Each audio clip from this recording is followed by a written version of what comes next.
Hi hello guys, welcome back to my YouTube channel. 15 ಮಿನಿಟ್ಸಲ್ಲಿ ಕ್ವಿಕ್ಕಾಗಿ bachelors chicken ಹೇಗೆ ಮಾಡೋದು ನೋಡೋಣ.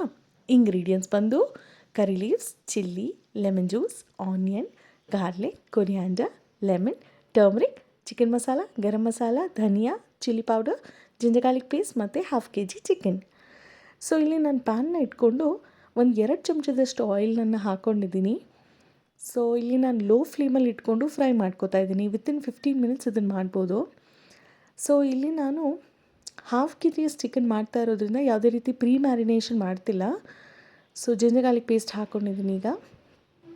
ಈಗ ಸ್ವಲ್ಪ ಪಾಪ್ ಆಗ್ತಿದ್ದಂಗೆ ನಾನು ಅದಕ್ಕೆ ಚಾಪ್ಡ್ ಗಾರ್ಲಿಕ್ಸ್ನ ಕೂಡ ಆ್ಯಡ್ ಮಾಡ್ಕೊಳ್ತೀನಿ. ಈಗ ಸ್ವಲ್ಪ ಫ್ರೈ ಮಾಡಿ ಚಿಲ್ಲೀಸ್ನ ಆ್ಯಡ್ ಮಾಡ್ಕೊಳ್ತಾ ಇದ್ದೀನಿ. ಅದಾಗಿದ್ದು 2 ಸೆಕೆಂಡ್ಸ್ಗೆ ನಾನು ಕರಿ ಲೀವ್ಸ್ನ ಕೂಡ ಆ್ಯಡ್ ಮಾಡ್ಕೊಳ್ತಾ ಇದ್ದೀನಿ.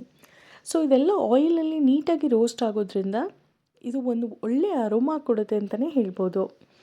ಈಗ ನಾನು ವಾಶ್ ಮಾಡಿ ಇಟ್ಕೊಂಡಿರುವ ಚಿಕನ್ನ ಕೂಡ ಆ್ಯಡ್ ಮಾಡ್ಕೊಳ್ತಾ ಇದ್ದೀನಿ.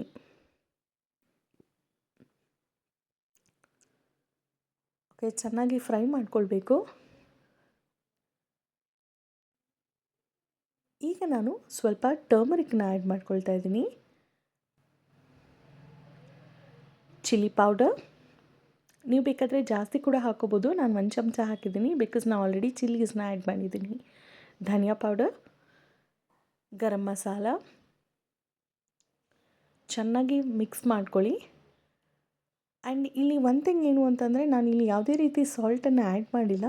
ಯಾಕೆಂದರೆ ಇದು ಎಷ್ಟೋ ಜನಕ್ಕೆ ಈ ಹ್ಯಾಕ್ ಗೊತ್ತಿರಲ್ಲ. ಇದು ಇನ್ಸ್ಟೆಂಟ್ ಚಿಕನ್ ಆಗಿರೋದ್ರಿಂದ ನಮಗೆ ಮಸಾಲ ಅಷ್ಟು ನೀಟಾಗಿ ಹಿಡಿಯೋದಿಲ್ಲ. ನಾವು ಸಾಲ್ಟನ್ನು ಆ್ಯಡ್ ಮಾಡಿದ ತಕ್ಷಣ ಚಿಕನ್ನಲ್ಲಿರುವ ನೀರಂಶ ಬಿಟ್ಕೊಂಡು ಅದು ಏನು ಮಸಾಲ ಹಾಕಿರ್ತೀವಿ ಅದನ್ನು ಕೋಟ್ ಆಗೋದಕ್ಕೆ ಬಿಡೋದಿಲ್ಲ. ಅದಕ್ಕೋಸ್ಕರ ನಾನು ಇದಕ್ಕೆ 5 ಮಿನಿಟ್ಸ್ ಹಾಗೆ ಟೈಮ್ ಕೊಟ್ಟು ಚೆನ್ನಾಗಿ ಬೇಯಿಸಿದ್ದೀನಿ. ಈಗ ನೀವು ನೋಡ್ತಾ ಇರ್ಬೋದು ಚಿಕನ್ ನೀಟಾಗಿ ಕೋಟಾಗಿ ಬೆಂದಿತ್ತು. ಈಗ ನಾನು ಸಾಲ್ಟನ್ನು ಆ್ಯಡ್ ಮಾಡಿಕೊಂಡೆ. ಈಗ ಆಯಿಲ್ ಎಕ್ಸ್ಟ್ರಾಕ್ಟ್ ಆಗ್ತಿದೆ ಅಂತ ನಾನು ಸ್ವಲ್ಪ ಅದು ರೋಸ್ಟ್ ಆಗಬಾರ್ದು ಅಂತ ಒಂದು ಹಾಫ್ ಗ್ಲಾಸಷ್ಟು ವಾಟರ್ ಹಾಕ್ಕೊಂಡು ಅದಕ್ಕೆ ಲೆಮನ್ ಸ್ಲೈಸಸ್ನ ಇಟ್ಕೊಳ್ತಾ ಇದ್ದೀನಿ. ಇದು ಯಾಕೆ ಹಾಕ್ತೀನಿ ಅಂದರೆ ನೀವು ಕಂಪ್ಲೀಟಾಗಿ ಸ್ಕಿಪ್ ಮಾಡ್ಬೋದು. ಇದು ನಾನು ಚಿಕನ್ ಸ್ವಲ್ಪ ಫ್ಲೇವರ್ ಬರಲಿ ಅಂತ ಹಾಕ್ತಾಯಿದ್ದೀನಿ ಅಷ್ಟೇ. ಈಗ ನಾನು ಲಿಡ್ ಕ್ಲೋಸ್ ಮಾಡಿ ಒಂದು 5 ಮಿನಿಟ್ಸ್ ಹಾಗೆ ಬಿಡ್ತೀನಿ. ಲಿಡ್ನ ಓಪನ್ ಮಾಡಿ ನೋಡಿದಾಗ ನೀವೇ ನೋಡ್ಬೋದು ಕಂಪ್ಲೀಟಾಗಿ ವಾಟರ್ ಫುಲ್ಲು ಅಬ್ಸರ್ವ್ ಮಾಡ್ಕೊಂಡಿದೆ ಆ್ಯಂಡ್ ಎಲ್ಲ ಮಸಾಲ ನೀಟಾಗಿ ಕೋಟ್ ಆಗಿದೆ. ಈ ಮೂಮೆಂಟಲ್ಲಿ ನಾನು ಚಾಪ್ಡ್ ಅನಿಯನ್ಸ್ನ ಹಾಕ್ಕೊಳ್ತಾ ಇದ್ದೀನಿ.